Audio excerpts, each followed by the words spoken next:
Hi, I'm Chef George Mendez, and I'm the owner and executive chef of Ohio Japanese Comfort Food. I also have Tadeo Filipino-Mexican Comfort Food, which is located in Quezon City. I also have other concepts like Bird Tubs and Hatch Manila, which is located also in Quezon City as well. I've been a chef for 10 years and doing a food consultancy for quite a while. At this very moment, I'm very excited because I'll be using world-class quality and reliable Koizumi kitchen appliances. So join me and let's create a delicious yet very easy recipes using Koizumi small kitchen appliances.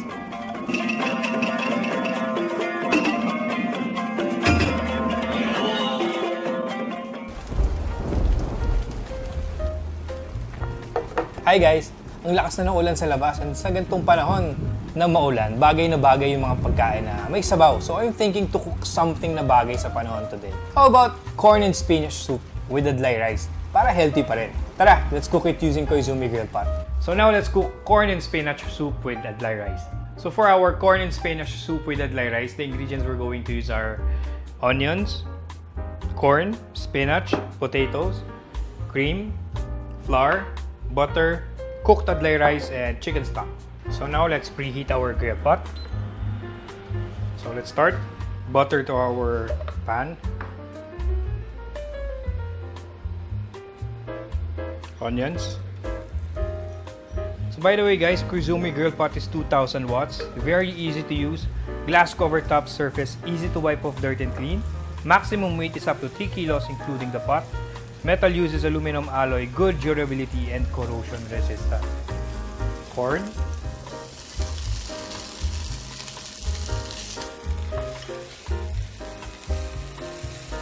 Then season with salt.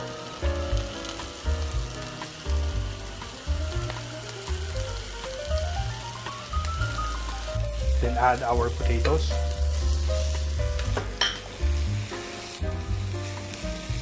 Flour.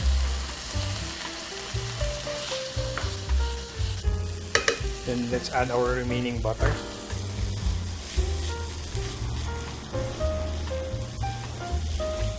Flour.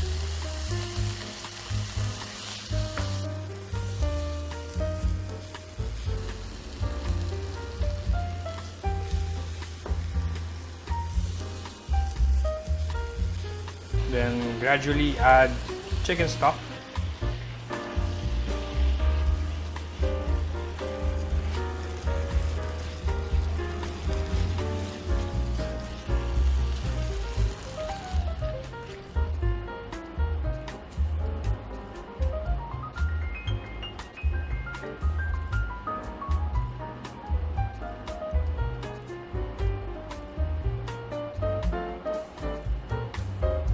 Then add our Adlai rice.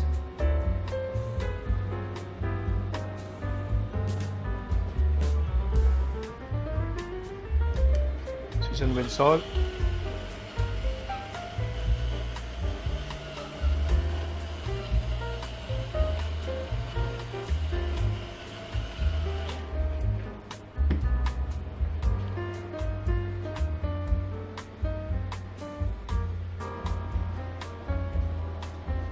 Then off the heat, add our cream.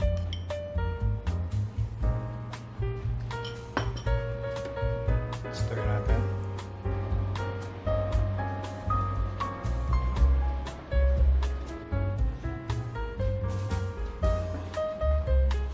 Spinach.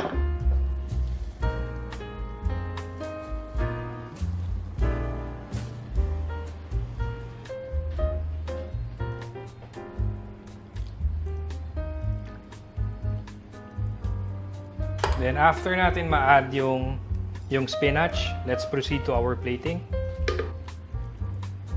Let's get our bowl and our Koizumi dish dryer.